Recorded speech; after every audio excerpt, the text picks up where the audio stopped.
ኢየሱስ ብቻ በቂ ነው ይላሉ። እኛ አይበቃም ብለናል። የቅዱሳን ምልጃ ያስፈልገው ድንግል ማርያም መድኃኒት ናት። ምልጃ ጸሎት የሚባለው እኮ አይ የኢየሱስ ማዳን ስለማይበቃ በቅዱሳን ጸሎት እንደግፈው ብለን አይደለም እኮ እንዴ ያልተባለው። ይሄ ምን ይባላል በክርክር ስትሮማን አርጊውመንት ይሉታል። አንድ ሰው ያላለውን ግን ለማጥቃት በጣም ምቹ የሆነውን ሐሳብ እንዳለ አድርጎ ይናገርና ከዛ ይሄ እኮ ስህተት ነው ብሎ በቀላሉ በማሸነፍ ነጥብ ለማስቆጠር የሚደረግ በጣም ያጭበርባሪ አካሄድ ማለት ነው።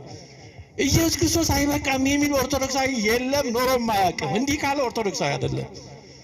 እንዴ ኦርቶዶክሳዊ ሲጋድ ሰማዕታት የተጋደሉት ቅዱስ ጊዮርጊስ የተጋደለው ለክርስቶስ አምላክነት አይደለም እንዴ? ለማን ነው? ሌላ አማራጭ ቢኖር ለምን ያን ሁሉ መከራ ይቀበላል? ቀልድ እኮ አይደለም የተቀበለው መከራ። ያለ ክርስቶስ ሌላ ሕይወት ስለሌለ ነው። ሌላ አዳኝ ስለሌለ ነው። አምላክም ሰው የሆነው ሌላ የመዳኛ መንገድ ስለሌለ ነው። በቃ የለም እሱ በሚያውቀው።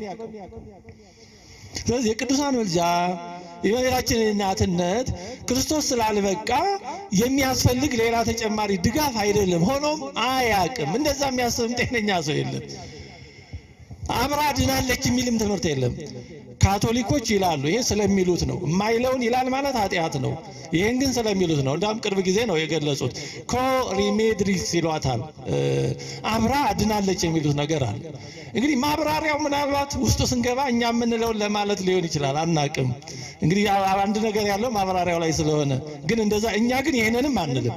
አብራ ድናለች እንደዚህ የሚባል ነገር የለም። ማዳን የክርስቶስ ብቻ ነው።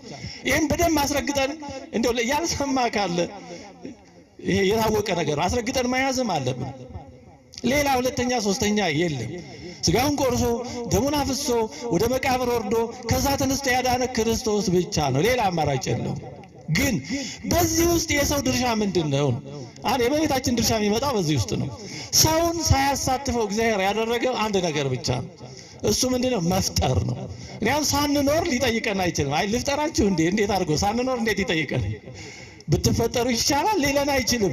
እሱ ግን ባወቀ ብንፈጠር እንዲሻለን አውቆ ያም ሁሉን አዘጋጅቶ በእውነቱ እግዚአብሔር ለሰው ያላደረገው ምንም የለም እኮ መልኩን ምሳሌውን ከመስጠት ጀምሮ ሕያዊት ተዘርዝሮ አያልቅም። ያን ሁሉ በመስጠት ፈጠረን ሕያው አድርጎ። ግን በሕይወት ደግሞ ስለፈጠረን ነፃነታችንን እንዳይጋፋ ደግሞ ከፈለጋችሁ ሞትን ቢሆን ሳያስገድደን ማለት ነው።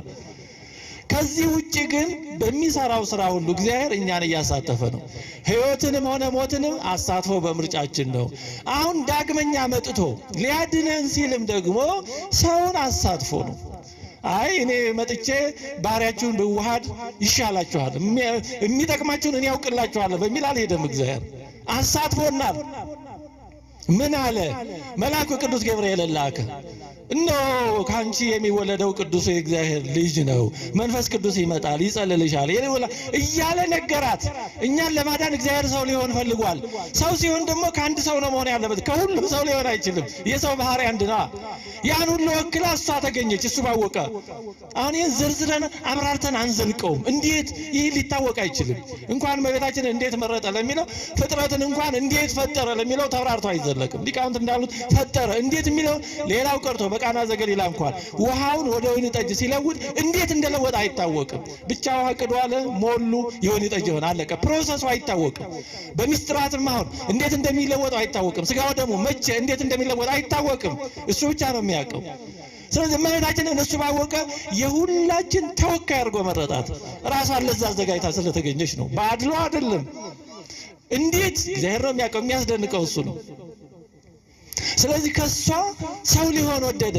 ባህሪያችንን፣ ሰብእናን፣ ሂዩማኒቲን ገንዘብ ሊያደርግ ወደደ። እኛን ያድን ዘንድ የእኛን ባህሪ ገንዘብ ማድረግ ወደዋል። ስለዚህ ሁላችንን ወክላ እሷ ተገኘች። አሁን እግዚአብሔር ሐሳቡን አቀረበ። ፕሮፖዛሉን ያቀረበ ሐሳቡን። በዚህ ጊዜ ነገሩ እንግዳ ስለሆነ አረ ብላ ወዲያውኑ አልተቀበለችም። ምክንያቱም ያለ ዘር መጽነስ ተደርጎ የማያውቅም ወደፊትም አይሆንም። ስለዚህ ምናልባት ሰይጣን እንዳይሆን ብላ እንዴት ያለ ነው ሰላምታውን ራሱ ደስ ብሏታል የተቀበለችው። እንዴ ያለ ሰላምታ እንዴት ያለ ነው ብላ ያያችሁ መልአክ እየተናገራት። ይሄ ሁሉ ለድህነታችን ትልቅ ሚና አለው። ከዛ ነገሩን ነገራት። እግዚአብሔር ሐሳቡ ነው ፈቃዱ ነው አላት። በዚህ ጊዜ ምን አለች? ይኩነኒ በከመ ትቤለኒ ነ አመቱ ለእግዚአብሔር አለች። ይሄ ነው አምላክን ሰው እንዲሆን በሩን ከፍቶ ፈቃዷን ሰጥታ አምላክ በማህፀኗ እንዲጸነስ ይሁንታን የሰጠችውና ለቃል መጸነስ ምክንያት የሆነው ለድነታችን ትልቁ ስራ እዚህ ላይ ነው የተሰራው።